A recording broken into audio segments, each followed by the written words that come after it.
قیامت قائم ہونے سے قبل اللہ پاک کی مہلت اور رحمت۔ بسم اللہ الرحمن الرحیم۔ السلام علیکم ورحمۃ اللہ وبرکاتہ۔ محمد قاسم نے قیامت کے دن سے متعلق کئی خواب دیکھے کہ جب قیامت سے پہلے آخری دن ہوتا ہے، لیکن اللہ ہر بار اپنی رحمت سے ایک دن بڑھا دیتا ہے۔ وہ اس لیے کہ اللہ نے قاسم کو جو کام دیا تھا انہوں نے ختم نہیں کیا۔ قیامت کے متعلق اپنے پہلے خواب میں محمد قاسم کہتے ہیں کہ اللہ اپنے عرش پر موجود ہوتا ہے اور اللہ سے بات کر رہا ہوتا ہوں۔ اللہ مجھے حکم فرماتا ہے کہ قاسم آپ نے اپنے تمام کام شام 6 بجے سے پہلے مکمل کر لینے ہیں تاکہ میں قیامت قائم کر سکوں۔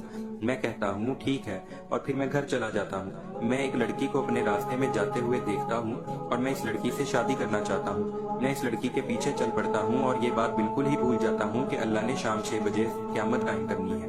لڑکی تیز رفتاری کے ساتھ چل رہی ہوتی ہے اور میں اس کے ساتھ ساتھ نہیں چل سکتا۔ بہت ساری رکاوٹیں ہوتی ہیں اور ہجوم کی وجہ سے میری رفتار تیز نہیں ہو پاتی۔ بالآخر وہ میری نظروں سے اوجھل ہو جاتی ہے، لیکن پھر بھی اس کی تلاش جاری رکھتا ہوں۔ جب مجھے یقین ہو جاتا ہے کہ میں نے اسے کھو دیا ہے، تب میں اپنی گھڑی کو دیکھتا ہوں تو شام 8 بجے کا وقت ہوتا ہے۔ میں بہت حیران ہو جاتا ہوں اور گھبرا جاتا ہوں۔ میں سر پکڑ کر بیٹھ جاتا ہوں اور سوچتا ہوں کہ یہ مجھے کیا ہو گیا ہے۔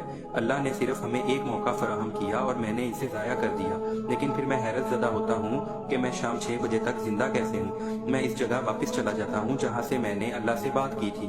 میں اللہ سے خوف زدہ لہجے میں یہ سوال کرتا ہوں کہ اے اللہ، آپ نے ابھی تک قیامت قائم کیوں نہیں کی؟ پھر اللہ نہایت نرمی اور شائستگی سے جواب دیتے ہوئے فرماتا ہے کہ قاسم، آپ نے مجھے بتایا ہی نہیں کہ آپ نے اپنا کام مکمل کیا یا نہیں، لہٰذا میں نے قیامت قائم نہیں کی۔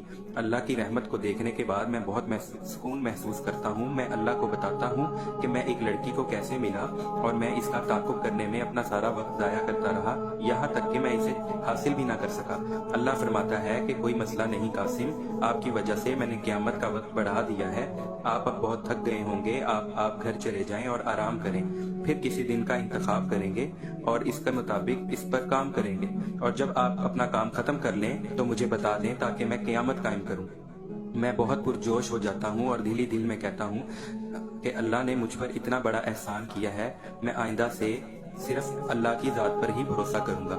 میں گھر جا کر سو جاتا ہوں اور صبح 7 بجے اٹھتا ہوں۔ میں نئے کپڑے پہن کر اور غسل کر کے اپنا کام شروع کر دیتا ہوں۔ دنیا سے اندھیرے دور کرنا میرا ایک کام ہوتا ہے۔ میں اپنے تمام کام صبح 10 یا 11 بجے تک مکمل کر لیتا ہوں۔ شام 5 بجے میں اپنے آپ سے کہتا ہوں میں اللہ کو اپنے کام کی تکمیل کے بارے میں بتاؤں گا، کیونکہ ابھی سب کچھ پرامن ہوتا ہے اور تمام لوگ لطف اندوز ہو رہے ہوتے ہیں اور ہم اللہ کی رحمت سے خوب کھاتے ہیں۔ جب شام 5 بج جاتے ہیں تو میں اس جگہ جاتا ہوں جہاں میں اللہ سے بات کرتا ہوں۔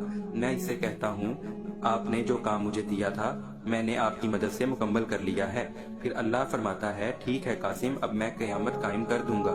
پھر میں اللہ سے پوچھتا ہوں آپ نے کل میری وجہ سے قیامت قائم نہیں کی، تو کیا اس کا مطلب یہ ہے کہ آپ نے لوگوں کی عمر بڑھا دی ہے؟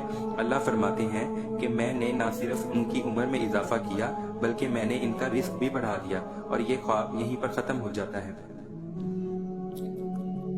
میری اصل زندگی میں بھی یہی ہوا۔ اکتوبر 2013 میں مجھے احساس ہوا کہ میں نے اپنی زندگی ضائع کر دی اور جان لیا کہ میرا وقت گزر چکا اور واپس نہیں آئے گا۔ تب اللہ پاک نے 3 دسمبر 2013 کو مجھے ایک خواب میں بتایا کہ قاسم، آپ کے لیے میرے کچھ خاص منصوبے ہیں، ابھی آپ کچھ آرام کریں اور اس کے بعد میں آپ کو بتاؤں گا کہ آگے آپ کو کیا کرنا ہے۔